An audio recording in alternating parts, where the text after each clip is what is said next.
We're excited about our first game. Excited about the first game in Carver. I'll be curious to see.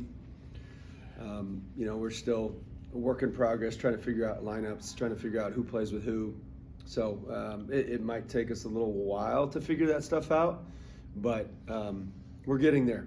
Practiced, had good practices this week. Our offense is starting to click a lot more. It'll be nice to not go against our defense for a while, and hopefully it'll work in games. So we're excited.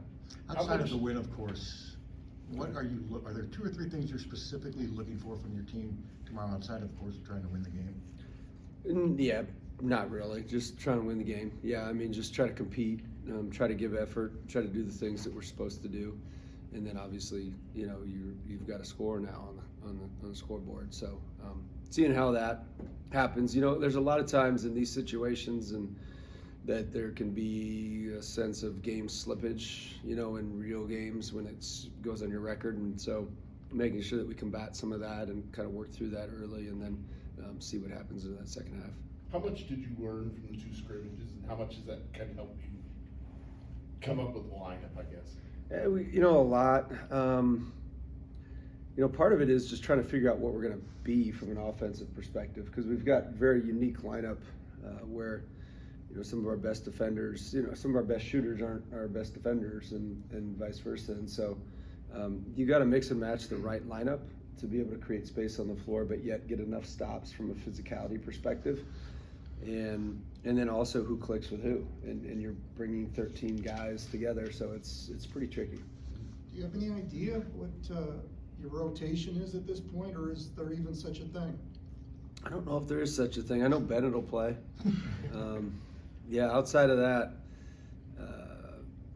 I don't know that we have a set even yet, to be perfectly honest. I just think we're just trying to figure that out, because we just, it's always different in practice than it is in a game, and especially one that, that there's a scoreboard and it goes on your record. So, anytime you take over a new program like this, that's kind of part of the deal is once you start to say, okay, we're going to play these guys, and then all of a sudden those guys don't work, you got to be able to adapt pretty quick. And so that'll probably be more what it is than this is just the lineup that we're going to play. How big are scouting? They have 3 players back. You have 2. How big are scouting reports in a game like this? They'll be big. Do they have 3? Oh, they had a couple of kids that walked on. Okay. Yeah, I mean, scouting reports are always big. I think that they probably know what we've ran in the past, and we know what they have. And usually teams that are decent programs, they're going to change some things, but it's not going to be shocking. And so it'll just be more how quickly can you catch up with the personnel as to what they're doing, what are they doing to you defensively, and then being able to punish some of those things very quickly.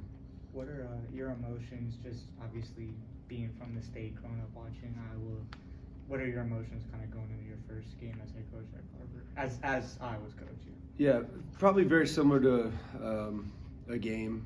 Game days are always miserable until the game starts. So you'll probably experience the game day misery, as I would call it. And then once the game starts, then you're ready to rock and roll, and then it's fun.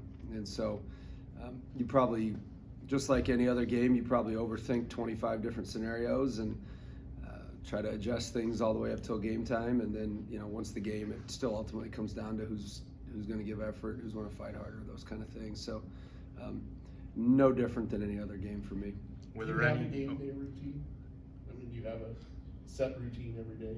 Oh yeah, I'm a pretty rigid guy, so yeah, for sure.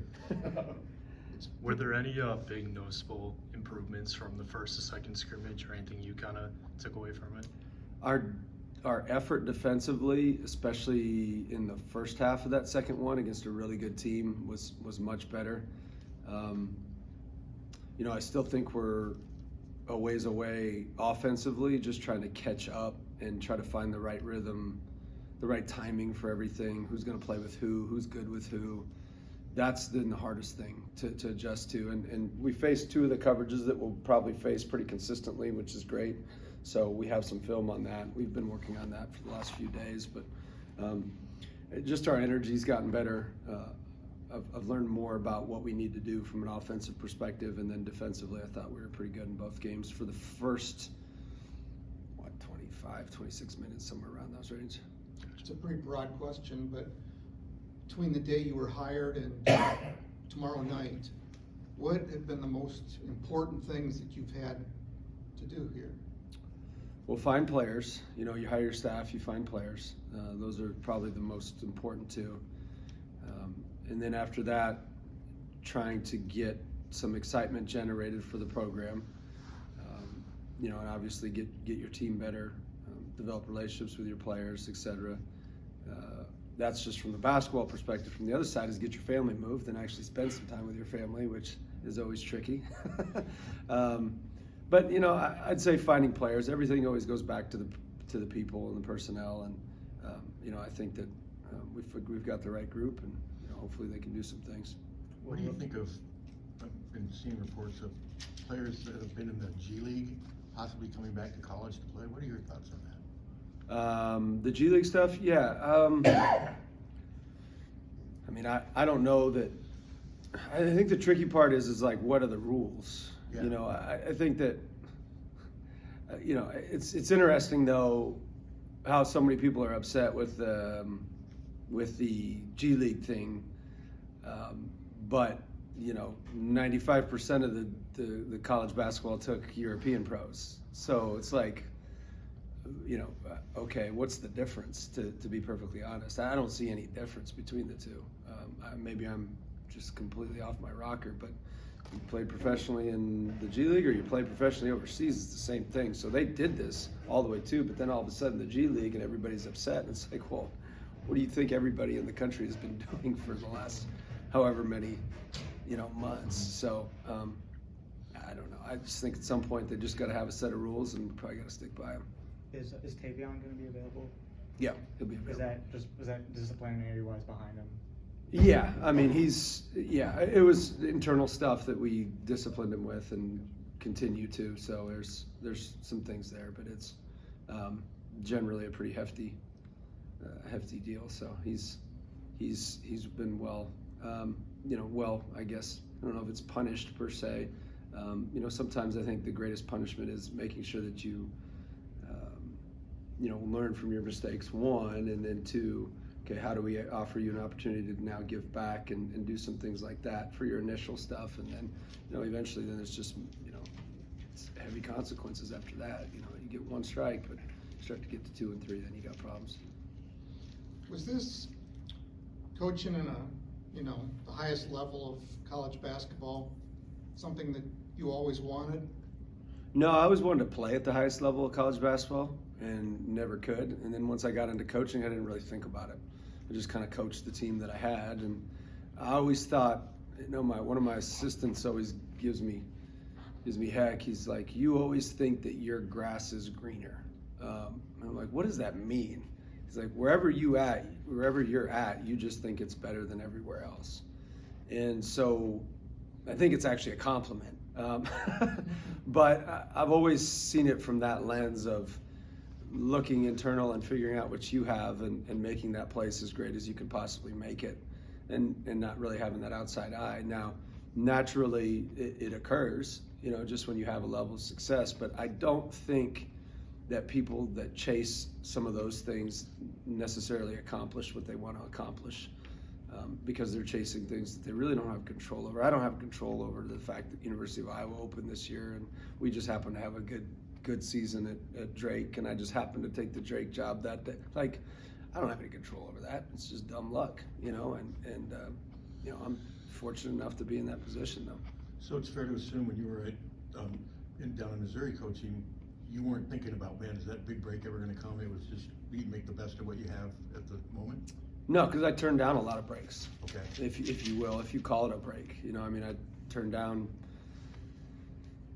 I don't know how many jobs, a lot of jobs, to go to Division I. I mean, what is it, since 2017, there's probably be 2, 3, 4 a year that you're just like, no, not interested. And then a couple that you'd go down the path with that you thought that might be a good opportunity to kind of spread your wings even more, and then you'd state no. So, Yeah, it was never that. I would have made the jump a long time ago if it was for that. What's kind of the early scout on Robert Morris? Like, I know obviously they have so many different guys, but what are some of the things that they kind of do well or system wise? Yeah, every team that they've ever had has been a really good rebounding team, particularly offensive rebounding. They probably play middle of the pack as far as speed goes, but they'll get out enough in transition, and their guards, all their guards have the ultimate green light to be able to do what they need to do. Then defensively, they've shown mostly man. My guess is they'll have some type of zone in, and so we'll have to be ready for that as well. Yeah, they're obviously well coached. Made the NCAA tournament. They're used to winning, and we need to make sure that we're ready to go. All right, thanks, Coach. Thank you, Ben. That was easy.